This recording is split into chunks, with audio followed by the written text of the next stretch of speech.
Welcome and thank you for standing by. Your lines have been placed on a listen-only mode until the question and answer session. At that time, if you would like to ask a question, you may press star 1.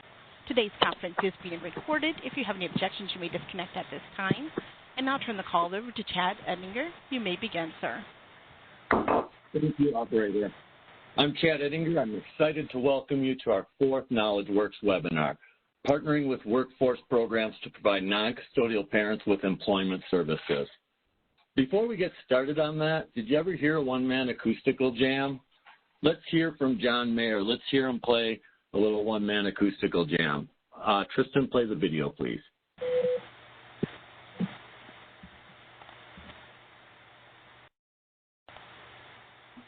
I'm going to play a bit of my song, Whiskey, Whiskey, Whiskey for you. I don't have a harmonica. I'm just going to play it without the harmonica.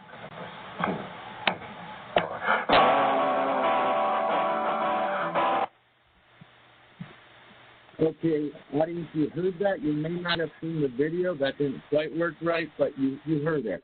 That didn't sound well, right? He's one person playing by himself without all the proper instruments or tools. He even said he didn't have his harmonica, right? Sounded bad. Now let's listen to a whole group of professionals, each playing their own instrument that they've learned to master through the years. Let's listen to the Eagles play Hotel California and the video if you can, Tristan. Thank you.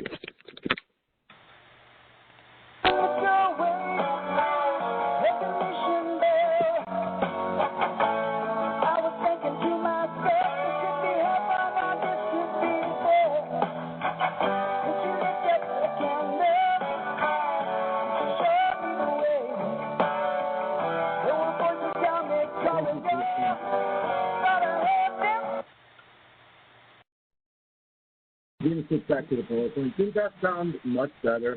It sounded awesome, right? Each person playing their respective instrument that they've learned how to perfect over the years. Now we're going to hear from two states who've learned how to partner with their employment partners and play beautiful music together, leading our families towards self-sufficiency. First, we're going to hear from the state of Wyoming, and then after that, we're going to hear from the state of Virginia. Please listen for how they uniquely leverage their partnerships in their states, and please listen for how they're each playing their own part in playing this beautiful music. Like I said, they're leading their families towards self-sufficiency. Let's listen for how. I'm pleased to introduce Christy Arneson, the Senior Administrator for the Economic Security Division and 4D Director for Wyoming Department of Family Services. Christy, please take it away. Thank you, Chad. Give me a thumbs up that you can hear me. Okay? Okay, great. Thanks, Chad, and thanks everybody who's joined us today, and sorry for the technical difficulties. I am going to move pretty quickly through my portion, knowing that we are behind schedule. So just thank you so much. It's a privilege to be here to talk about how we got where we are in Wyoming today and where we're headed. So I'm going to cut a little bit out and just briefly tell you that we started a prioritization of employment services in Wyoming probably 5 or 6 years ago. We are lucky enough to have Chad Ettinger as our OCSC program specialist here in Region 8. So he came to the table with a ton of knowledge and experience and was able to really help us identify what it was we would need in order to actually put into place a successful employment services program to help our parents. So at one point, at 2016, we were ready to roll, but funding, we just didn't have sustainable funding for the program, which, as you know, is a key component. Fast forward to 2018. And at that point in time, we had a reorganization within the Department of Family Services, and at that time, I was giving the TANF program under my purview. So having TANF and child support under my purview made it a lot easier to start making some decisions and priorities with our TANF block grants. And if you have any questions with anything I say, please feel free to reach out afterwards. But at that point in time, we identified that this would be a priority for TANF funding, and that is how we fund this program today, is with TANF. So at that point in time, we decided we needed to move forward. We had funding. We had our program mold, essentially. And at that point, we said, who else do we need at the table, because we can't do this alone. And so at that point in time, we initially actually reached out, and I believe Jim Fleming's on the call today, but North Dakota. So we're going to talk about our partners that are here with us today, but I will say having other states that have done this before us and done it very well was instrumental in us getting to where we needed to be. So North Dakota was a huge help for Wyoming. And part of that was getting our Department of Workforce Services, who is a very important partner to ours and just a critical partner, and who's on the call today to share from their experience with this program. And they are employment experts, right? We're not employment experts in the child support program. They know what they're doing. They do it day in and day out and have helped us do it in other programs that we manage. So we entered into an MOU with the Department of Workforce Services. We created a work group between our staff and the workforce staff that would be managing the WIN program. And I moved through that first slide very quickly. So if this is available to you, one of the things you'll see we did as a program was created a mission, vision, and purpose for the WIN program. And so that's something that we live by and that everybody follows as we move forward with this program. But we had a joint work group. They really worked hard to come up with policies, procedures, and as well as infrastructure, modeling, as well as an IT module, which you'll hear about in a little bit, which I think is a very exciting component that we have within the WIN program. Another partner that we have on today with us is a nonprofit, Climb Wyoming, doing business as Esther, and we are just so fortunate to have them at the table with us as two state agencies. And really what they do, Climb Wyoming is a nonprofit with 30-plus years experience in which they're enabling families to break the cycle of generational poverty and move into gainful and secure employment. So we work with Climb and our other programs and just knew that they were going to be a power player with us to be successful. We engaged them in a different way in the beginning, in which unfortunately didn't work out, but they came back to us and said, how about we engage with you and provide some case management training. They are experts in this. They have proven methodologies around addressing population barriers to employment and working with families that are in severe poverty. So we have engaged with them and contracted with them. They have provided intensive case management training to the child support and workforce staff together. And we are moving into phase 2. As you'll see on here, that is our staff that are in our pilot program.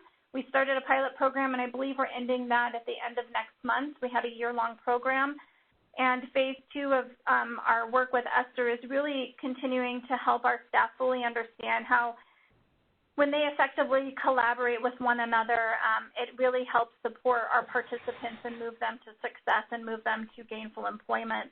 And they're also assisting us in expansion and replication of this program, as the ultimate goal is to be statewide with WIN.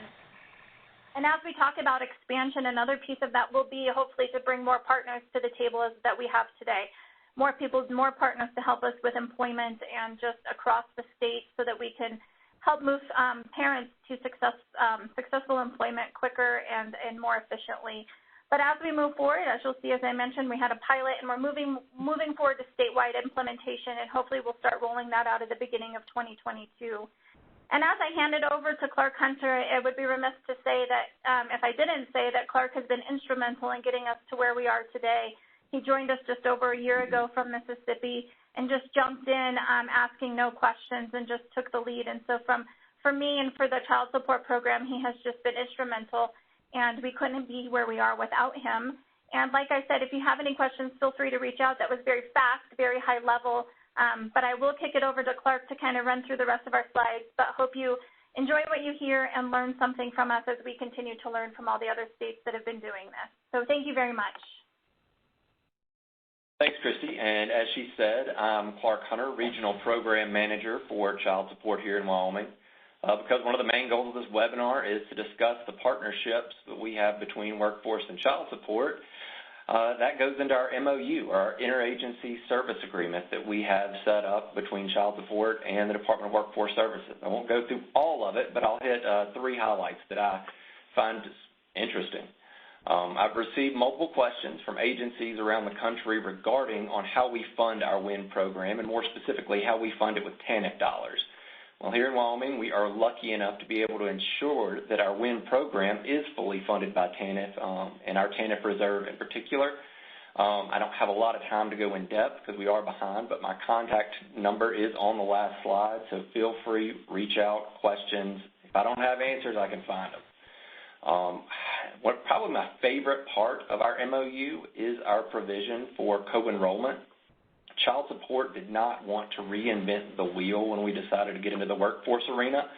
So we found a partner that already knew what they were doing and joined forces. So as part of our MOU, Workforce Services is required to co-enroll all of our WIN participants in appropriate services that the participant is eligible for. That could be anything from WIOA, community college classes, even inpatient substance abuse treatment for a couple of our participants. And by utilizing what DWS does on a daily basis and using the funding that they have in other programs, that gets the best outcomes for our folks. And honestly, child support is able to get the best bang for its buck, so to speak. Then we have our computer information portion. And I won't go deep into that because my counterpart at Workforce Services will describe it in greater detail. But as part of the MOU, we requested that DWS, Workforce Services here in Wyoming, purchase a WIN-specific module for their state system called Wyoming at Work. This system allows the quick, efficient transfer of case information between agencies, and child support has access to that. And so, why WIN? Why would a participant want to be a part of WIN? Well, it's all on the slide, but WIN is a team-based model for providing services to our participants. And I can't stress the team aspect of that program enough. Prior to even referring our very first participant in WIN, our child support managers and our DWS case managers paired up together. Think the buddy system, and underwent a year of customer training and team building before we even saw our very first participant, and that was done by our other partner, Esther Collective. And like everybody, COVID put a little hitch in our giddy-up, so to speak, but we are now currently co-locating for our meetings with participants. We have DWS and child support teams coming together to conduct our meetings with our participants. We love that. It shows our participants that we're a team and that they have multiple people, multiple programs in their corner that want them to succeed. And we've gotten a lot of positive feedback from our participants who like that. And lastly, just like I assume most of the workforce programs around the country do, if we've got participants that are actively part of our program, we can reinstate driver's license. We provide expedited modification reviews. And when I say expedited, Wyoming is still extremely heavily judicial state, so those modifications are as expedited as possible. We suppress non-mandatory enforcement measures. We'll quash child support-based warrants. And excitingly, we'll also forgive any state-owed arrears for participants that are actively in WIN. And we're currently exploring a custodial parent debt repayment for active participants and transportation vouchers and travel reimbursements while we're at it. As you can see, we're a small program, 20 participants per month, and what we are seeing is that once we get a participant, they could be with us for an extended amount of time. Some of our participants started on day one, been with us a year, and some will still have a year to go. So this is not a big program. Numbers are pretty self-explanatory, but the big number that we're seeing is an 18% increase in child support by those that are referred to the program. And that's not just graduates. Those are individuals that are simply referred. And when I get that number, I am looking at the 6 months pre-referral, 6 months post-referral, and the amount of child support paid. Excitingly, in addition to working with our non-custodial parents, we're also working with our custodial parents. When we have a non-custodial parent that's a part of the program, we reach out to the custodial parent to let them know what's going on. What is this program about? How can they support the non-custodial parent? Because if the non-custodial parent has support and encouragement or at least reduced hostility, we are seeing that they are able to succeed in this, and it's creating better outcomes for an entire family. And that better outcome is certainly,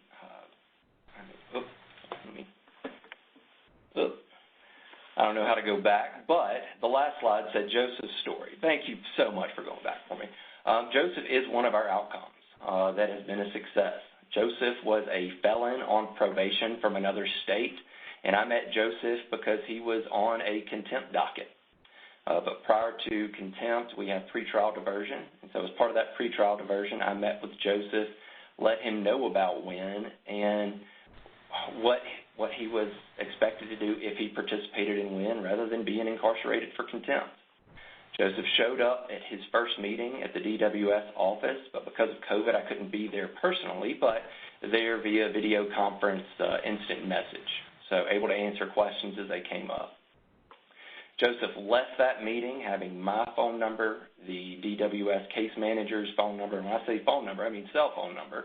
And so after a lot of sessions and some late night calls explaining to him how our paternity statutes work and trying to get him in touch with pro bono lawyers, he found himself in a good place.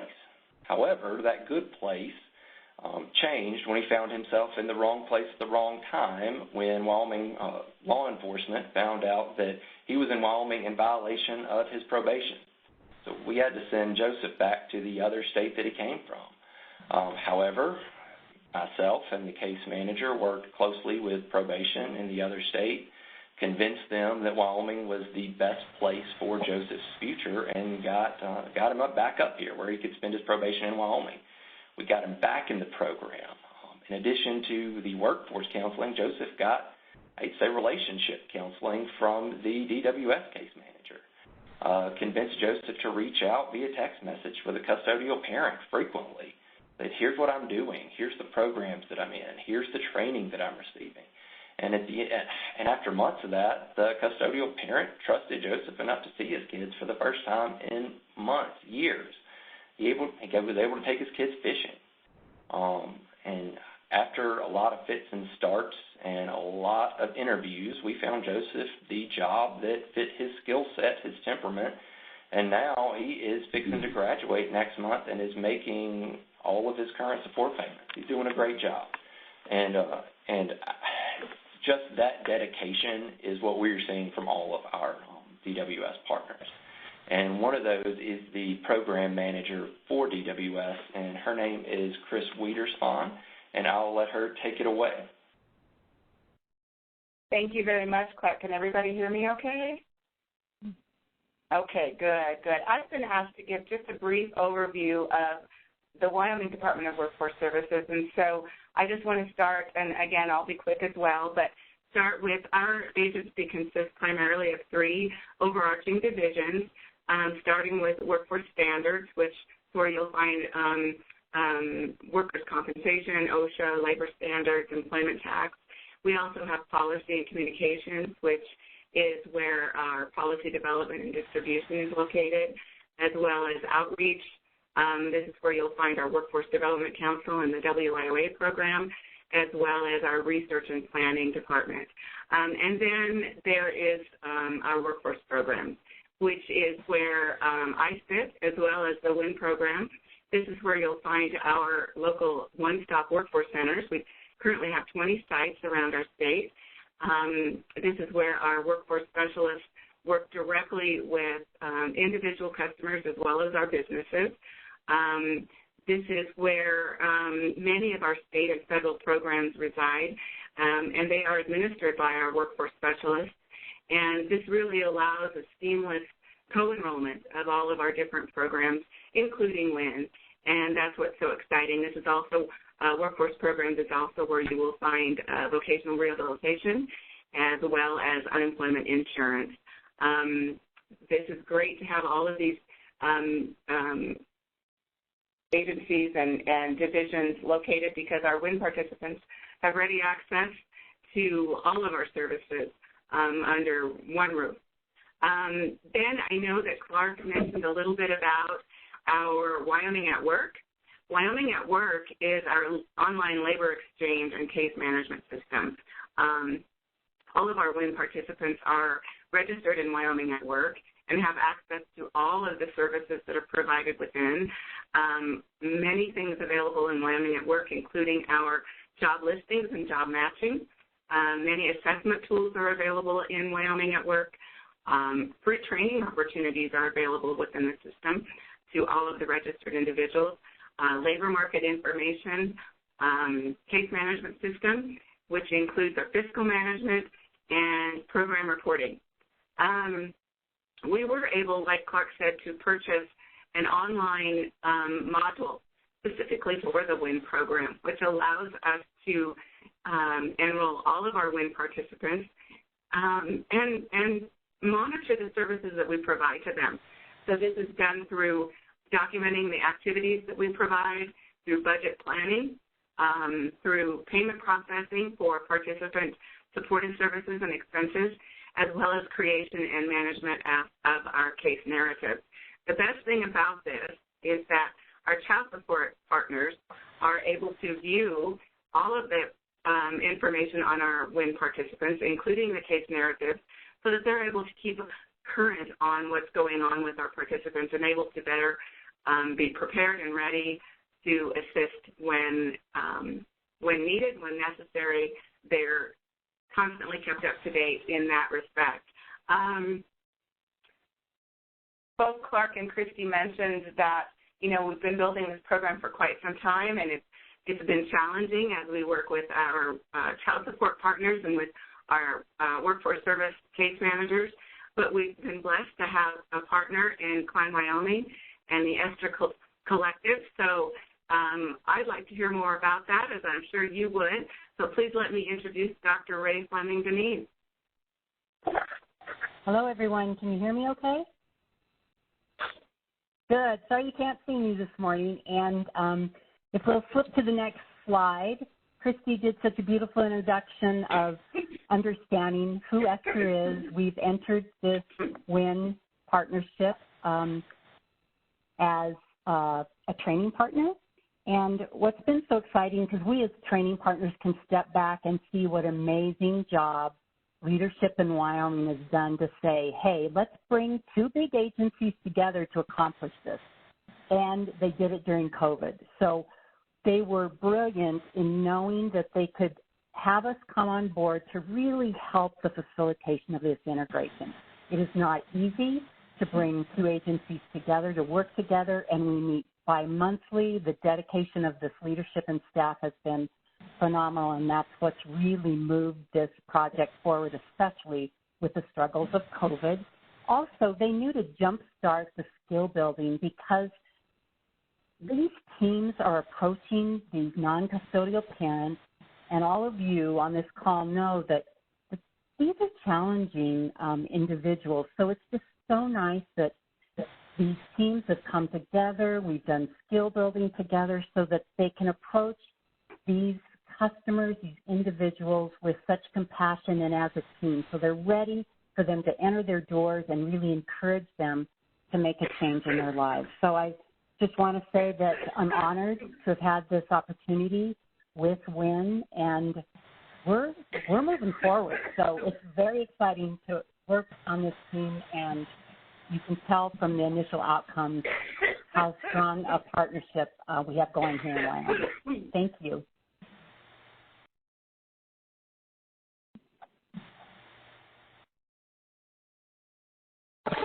Thank you very much. Thank you for that presentation, Wyoming. Thank you for working to get us back on track with our timelines. Once again, we apologize for the early technical difficulties.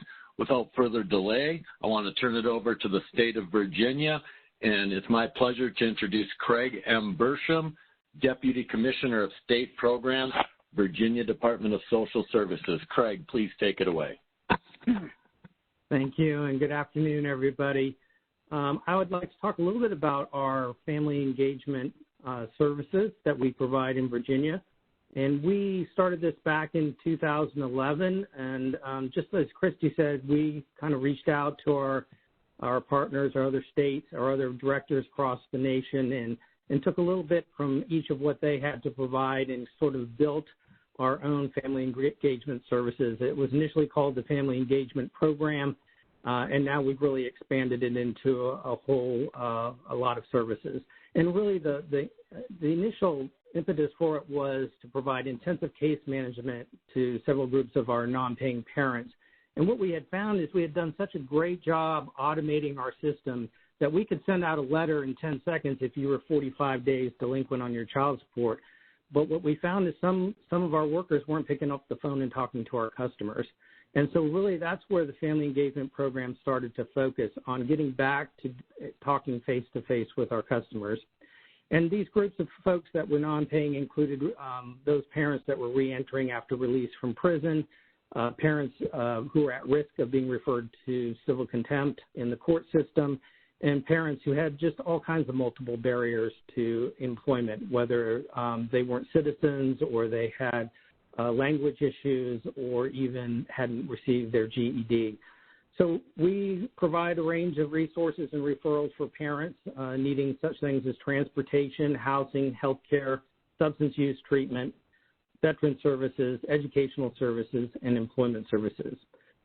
Today, we're going to share with you some of the employment-related aspects and partnerships of our family engagement services, some which we hope you will find helpful and maybe can do in your state. I will say just a short story, and I think Sherry Sullivan's on as one of our presenters, but I remember this was quite a few years ago, Sherry sending an email to us with a photo of a gentleman that she had helped who was part of the family engagement program, probably one of the first people that went through the program. And one of the things we did was we helped him find a construction job, and he was working on the high-rise buildings down in the Tidewater in the Norfolk area.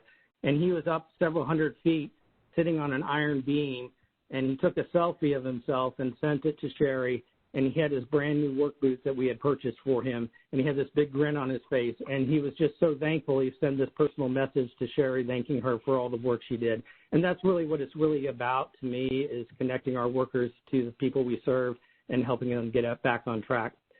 And so at this point, I'm going to turn over to Barbara Lucina, who's our 4D director in Virginia. Barbara's been with us now probably a little over a year, and I probably got that wrong. And the one thing great with her is she's worked at the federal level and seen all the great stuff that's done across the nation, and she's just really raising the bar on our program to the next level. Barbara? Thank you so much, Craig. Again, I'm Barbara Lucina, and I am fortunate to be the director of Virginia's Division of Child Support Enforcement, where I have been here a little over a year and a half.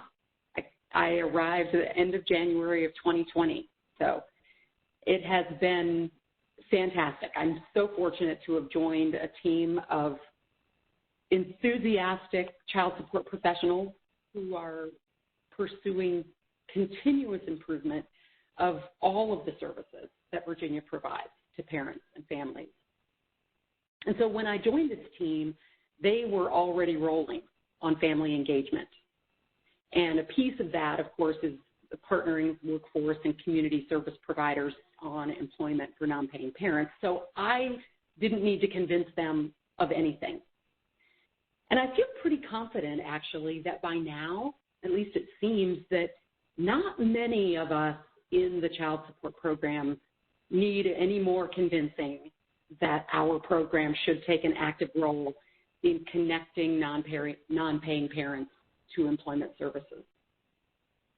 But what we may need, in fact, what we can all benefit from webinars like this and continuing to exchange information with our colleagues from other states, is that information and the insights of our colleagues who have the experience putting some of these activities into practice. There is no one-size-fits-all. You will probably hear some significant differences between us and Wyoming, and whether it's for beginning or expanding employment partnership initiatives. And there are likely to be plenty of challenges along the way. We've had some, no doubt. Thankfully, though, there are many, many more lessons learned, and some of which we hope to impart today and share with you. So hopefully you hear at least one thing that helps you to advance the employment partnership efforts in your state, or that makes you believe that you can start. Many of us who have been in child support for a number of years have often said to each other, you know, we wish that employment was one of the options that was available to us way back when. For me, that was 30 years ago as a caseworker. But more importantly, what we wish is that the parents that we were trying to help back then had access to these services that would have built their skills and their capacity to become the providers and the parents that they really want to be. And so without further ado, I will turn it over to Gregory Harrison, who is our Family Engagement Liaison, and he will be followed by some of our staff who are delivering these services to parents, and we appreciate the opportunity to tell our story today and the stories of the parents that we believe our services are impacting. Thank you. Greg?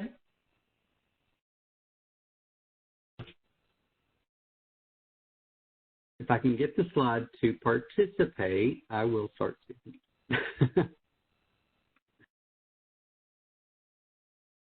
And of course it's not. 1 second, bear with me.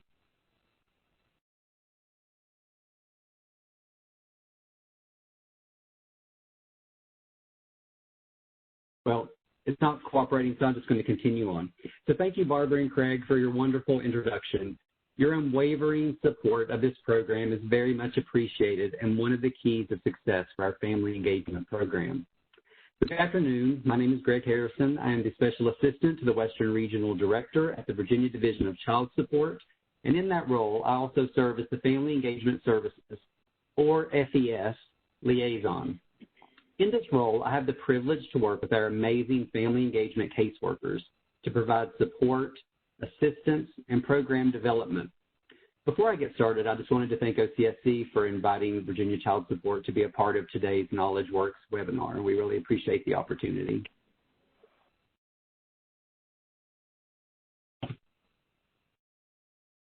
The Virginia Division of Child Support is committed to offering progressive, holistic, family-centered approaches. One of our primary objectives is for children to have the financial and family support they need to grow and thrive.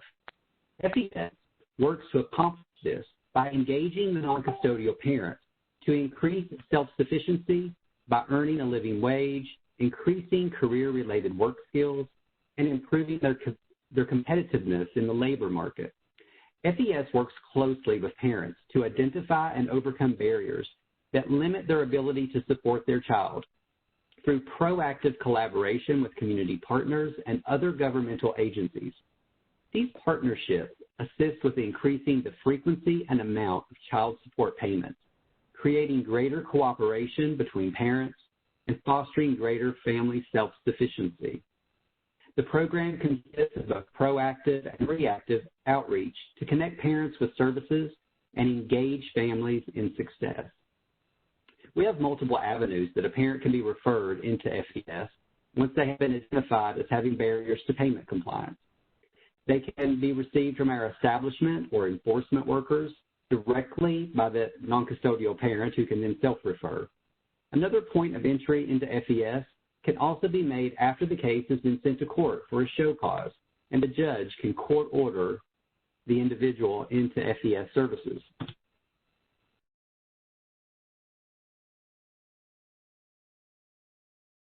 The primary goals of the Family Engagement Program consist of family reintegration.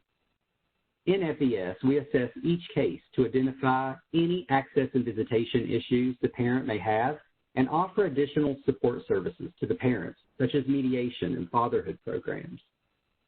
We have a goal of enhancing parenting skills, reducing cases with large arrears, right-sizing child support orders, offering review and adjustment based on ability to pay is a crucial component of our program. Decreased court petitions, identifying non-paying cases that can be referred to court for a show cause and referring those cases into FES is a staple of our program. Our goal is to provide a more proactive administrative option for those parents, thus reducing the need for court involvement in those cases. And lower rates of recidivism. Providing services to previously incarcerated individuals is a very important aspect of the FES program. More than half of all FES participants are facing a barrier of previous incarceration, often coupled by other barriers such as substance misuse, limited work experience, or job skills. By actively engaging those individuals with positive community outreach, jobs, and services, we can reduce the odds that that individual will commit a new offense that results in a new sentence.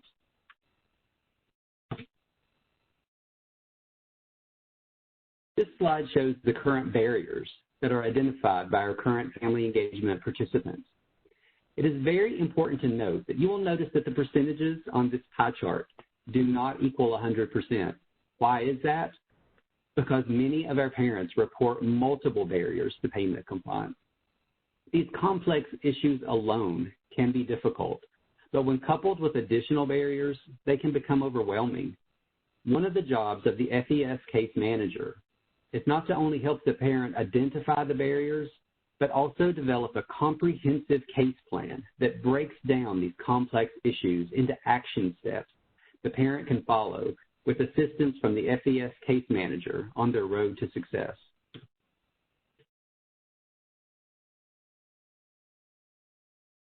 One of the most important and key components of our family engagement program is working with our community workforce partners. We're going to learn more about who those partners are from our next presenters, but I wanted to share with you our piece of the puzzle in this partnership. At the Virginia Division of Child Support, we review each case and we provide individualized services to the parents participating in FES. This allows us to uniquely leverage their individual needs and match them to a community partner to best serve them. We also provide several incentives to the parents in our program to help them excel and prepare them to meet and work with our community partners. We provide extensive case management and develop a comprehensive case plan to target barriers. We lift driver's license suspensions placed by DCSC or give guidance for obtaining a restricted license. We provide bus passes or other essential information to help parents access reliable transportation. We provide necessary tools for employment, which could include a required actual specialized tool for the job, such as a tool belt, specialized shoes, or clothing. FES workers provide assistance in drafting a resume and participating in mock interviews. They help them apply for bonding eligibility letters or a tax credit letter as required by their employer. One of our most valuable incentives is our TANF debt reduction program. If you sign up to participate in family engagement, you have a Virginia order and you have Virginia TANF debt, we will provide a reduction in your debt for up to 20% off the total TANF debt, as well as a dollar-for-dollar incentive for extra payments toward that debt. Another key piece of the puzzle in our partnership with Workforce is once they help them obtain a job, then we can issue an income withholding order to facilitate direct payments to the child support case. These are just a few of the key steps we take in FES as we work hand in hand with our workforce partners.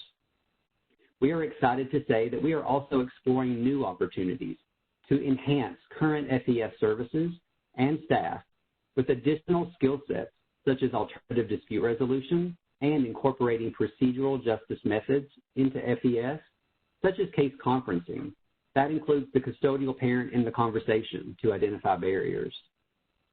I shared with you our piece of the puzzle, and now I would like to introduce you to one of our outstanding FES case managers, Wendy Shiflett, who will talk with you about the next crucial piece of the puzzle, workforce partnerships.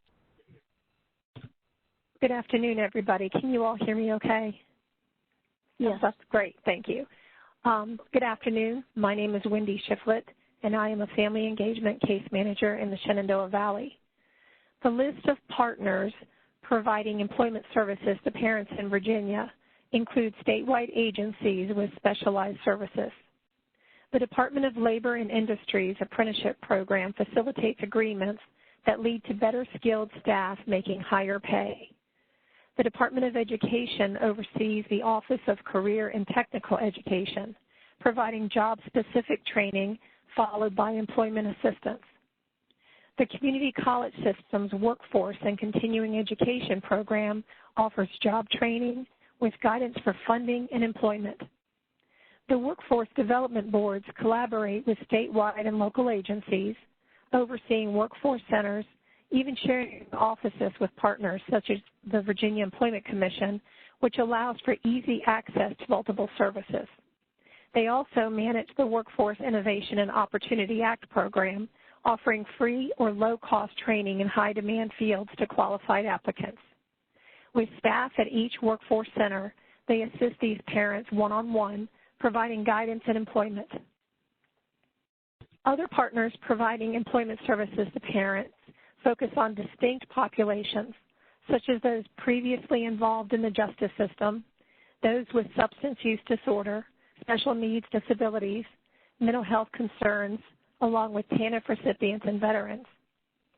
Accessing services such as the Virginia Bonding Program or Goodwill Industries Life Path Program require written referrals, whereas parents can often self-refer to local community services boards and Department of Aging and Rehabilitative Services. While addressing unique needs, these agencies often now include a training and job placement component. To uniquely leverage providers serving distinct populations of our target population, we must thoroughly understand each agency's services, along with the parent's abilities and needs, to ensure the referral is a good fit. We must discuss the referral in detail with the parent, addressing questions and concerns up front. We will include available incentives, such as driver's license reinstatement, bus passes, or TANF debt reductions, which encourages a buy-in from the parent. These steps strengthen our workforce partnerships by respecting and supporting everyone's time and effort. Striving for continual improvement, we regularly evaluate the key lessons learned from partnering with workforce programs. The primary component in creating successful workforce partnerships is time. We must take time to build relationships with partners that go beyond simply making referrals.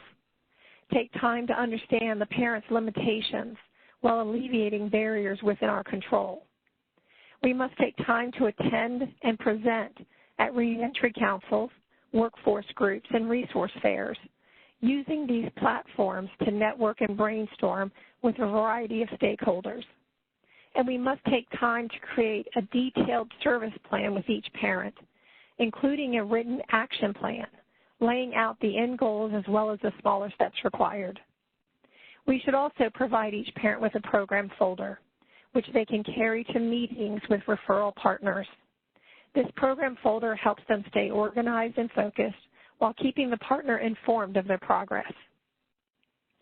I connected with the agency presenting today, Career Support Systems, at a local reentry council meeting, providing one-on-one job coaches who truly meet the parents where they are, physically, mentally, and emotionally. Their wide-ranging services extend beyond employment to tackle any barriers that hinder employment.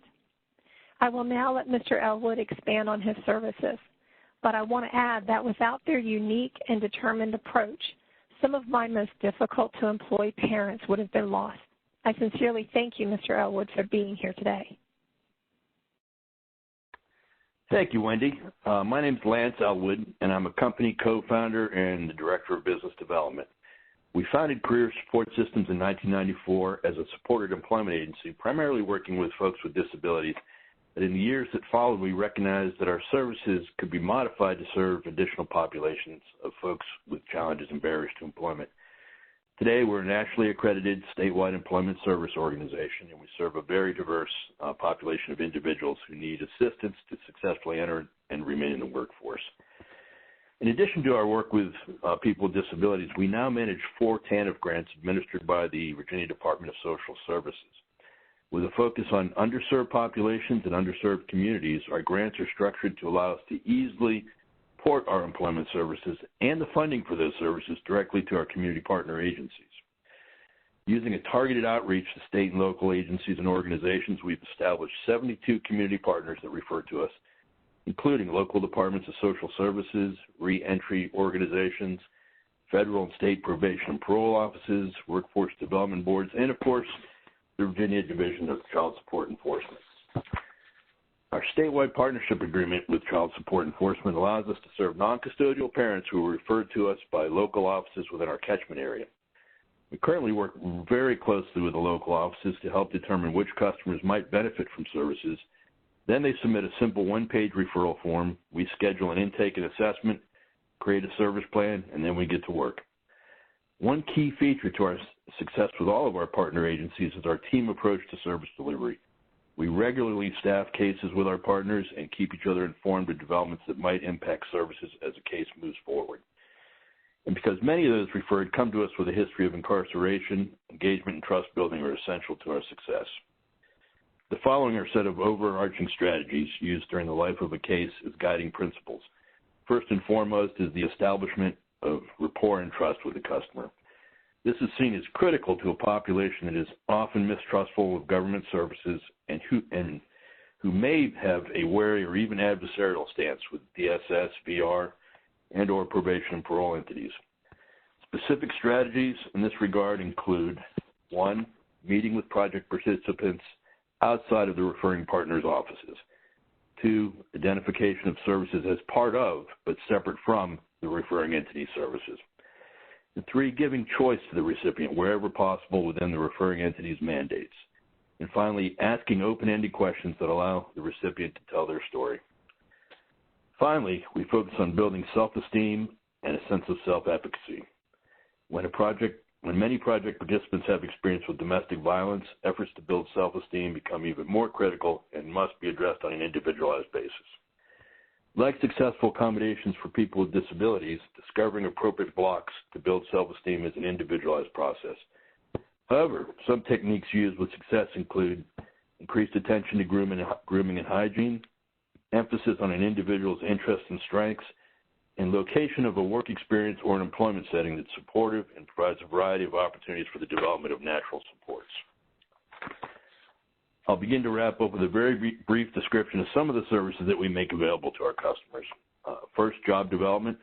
This involves the provision of job-seeking skills, including resume writing, application, completion, interviewing skills, and conducting a job search that will provide the best match between an employer, the work environment, and the job seeker's strengths, needs, abilities, preferences, and desired outcomes. Job coach training services. Many job seekers will need assistance not only to find a job, but to learn the job and to meet company standards.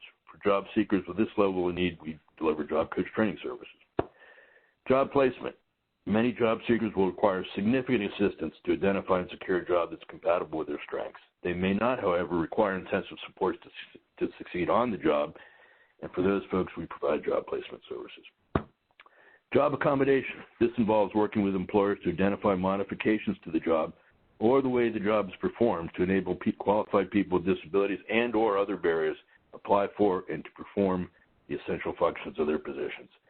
And finally, job retention services, both short and long term, are provided to ensure customer stability and employer satisfaction on the job.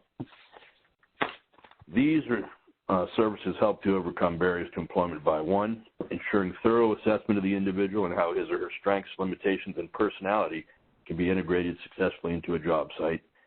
2, understanding issues of self-esteem, self-efficacy, and the role of fear and other emotions in going to work. And 3, engaging the individual in employment activities quickly once the person's needs are fully assessed and understood. And 4, by finding an excellent job match between the individual and the work environment and duties. Thank you guys for your time, and I'm going to turn it over to Sherry Sullivan, who's going to wrap things up with a very compelling success story. Sherry? Excuse me. Thank you, Lance. Can everyone hear me? Great. Good afternoon, everyone. My name is Sherry Sullivan, and I'm the Family Engagement Case Manager for the DCSE Suffolk District Office. For our final presentation, I'm pleased to introduce a client's success story. Joey Artis is a graduate of the Suffolk Family Engagement Services. He also enrolled in the Virginia TANF Debt Compromise Program, and to date has reduced his TANF debt by over $12,870. He is now employed by the Virginia Department of Behavioral Health and Developmental Services, Norfolk Community Service Board, working as a certified peer recovery specialist. Mr. Artis is a role model for not only the family engagement services, but also for those struggling with substance misuse. But instead of simply hearing me speak on his success, I would like you to hear Mr. Artis share his story with you in his own words. I'm proud to introduce to you Mr. Joey Artis.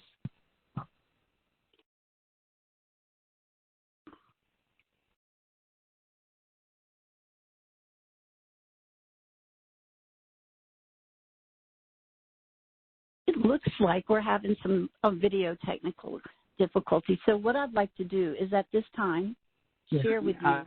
It's just a little slow. They were sharing the screen with me. Sure. Okay. Thank you. Let's try. I'm hopeful we'll get the audio will come clear.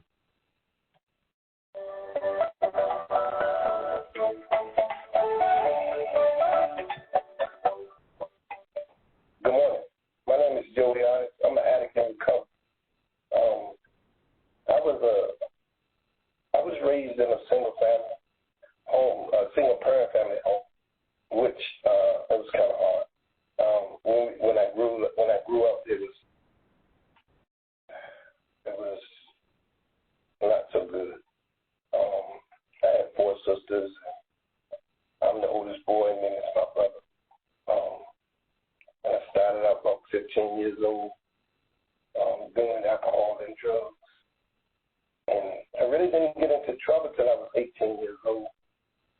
Started getting into trouble till I was 18. And I got incarcerated. Then I got incarcerated when I was 23. And I came back when I was 26. And from that road, I kept on just going back to prison. I had some regrets when I got about 35 years old. That's the last time I got incarcerated. I was thinking about all the things that my mom was telling me, and it came true that if I did wrong, I would get wrong. And I get out at 35, I'm thinking I have it, and I hit on drugs after 10 years. After 10 years, I started drugs again. I go drug-free for 10 years, and then after 10 years, I got incarcerated again for possession of heroin. And I did 75 days. I got 3 years I did 75 days, and then released me. I got out of jail, and I thought I had it again. And then I OD'd on heroin, February 3rd, 2017. And laid on the ground for 28 minutes. And that's when I decided I wanted to change. My change came. I let God do for me what I couldn't do for myself.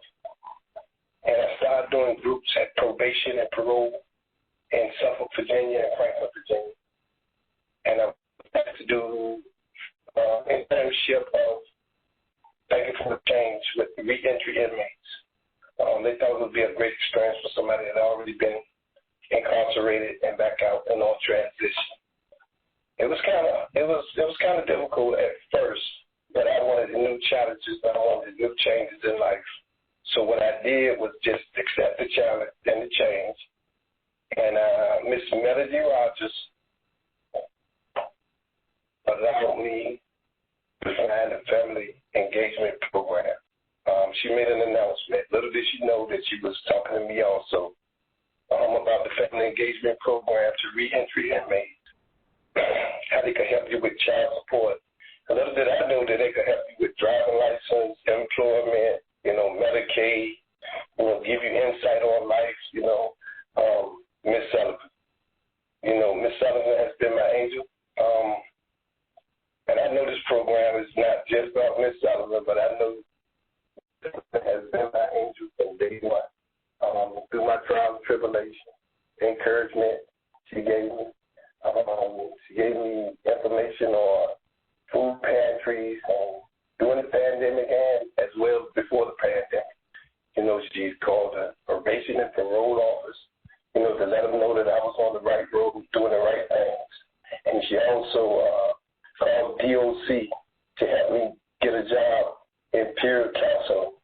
And I graduated peer counseling January 20th of 2018, and I already had a job, but she was already there. She was there for me. I could have took that job that she got for me with the DOC. But what had happened was I already got in at the North Community Service Board, and I still appreciate her for doing that for me too. And I had to call Miss Sullivan once a week. And I stayed in touch with her I had a situation, I talked to her. She gave me encouragement, you know, and she's been my angel the whole time. I went to take the state certification peer test, and she helped me and assisted me through what to look for and how to go about taking the test. Well, I failed the first 2 times. So the third time we sat down, and she told me what I needed to do and what I needed to look for. And the third time I passed. I truly can say that the FEST program has really been my life starting and ending in this life right here. Because if I never had took on the challenge, I would have never found out about the FEST program.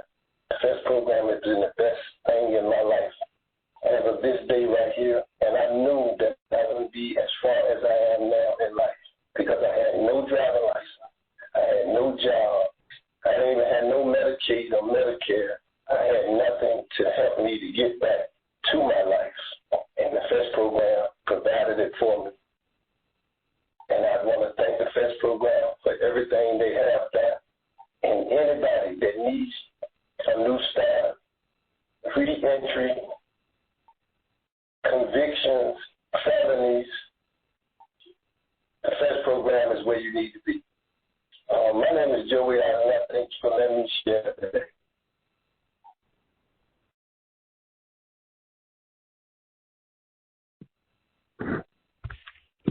I'd like to end this with saying that Joey had been on probation and parole for 24 years, and he was released from being on probation and parole last week, and he wanted that to be shared with each and every one of you. Thank you for listening. Wow, thank you so much. Thank you so much, Wyoming. Thank you so much, Virginia. No better testament than what Mr. Artis could give us himself directly. I really enjoyed myself hearing the story of how that program there in Virginia and the family engagement team really helped Mr. Artis turn his potential stumbling blocks into stepping stones for success. What a great story. Operator, could you please open up the lines for questions and answers? Thank you.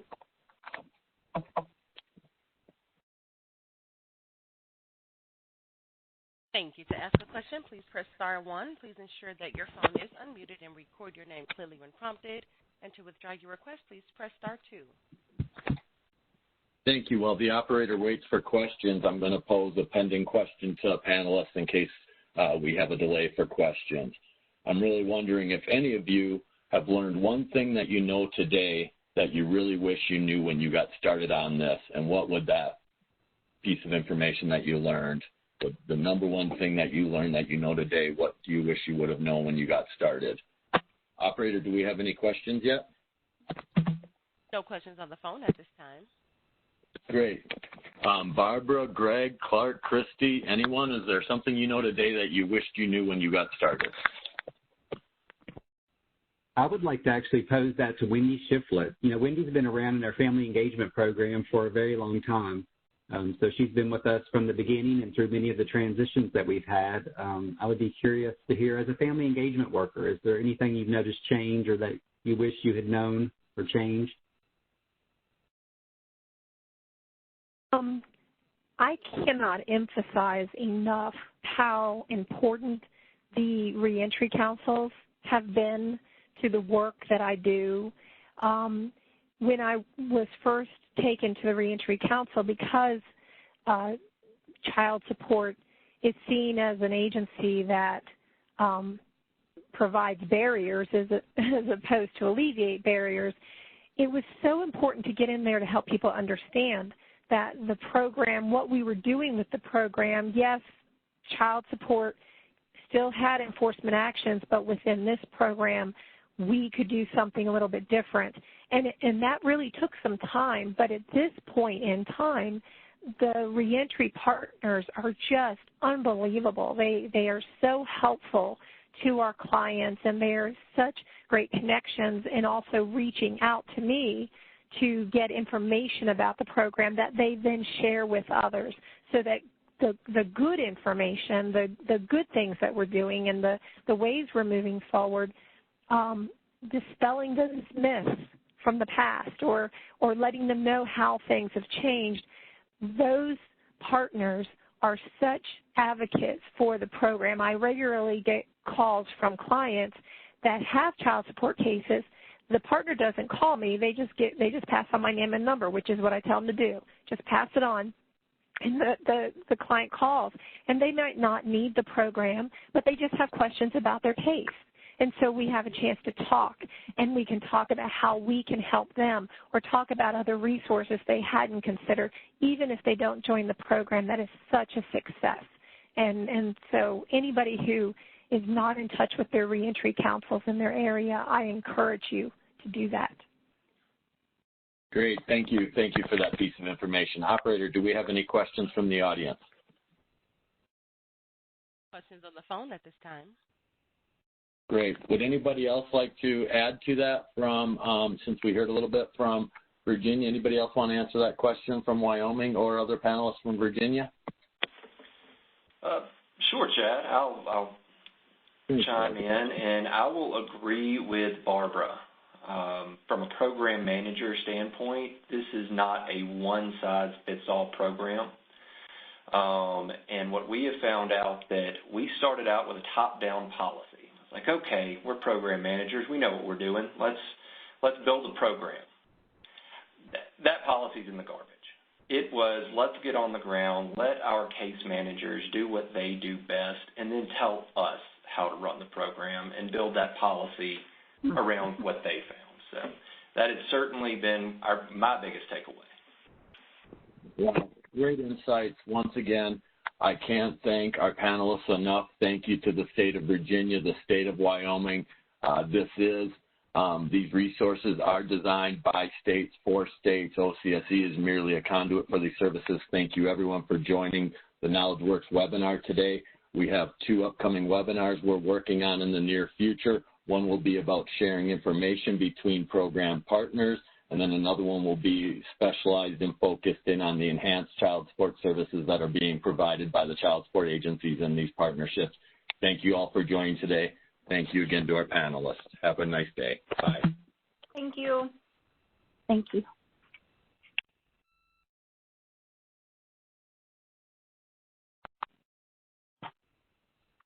This does conclude today's conference. You may disconnect at this time. Speakers, please stand by.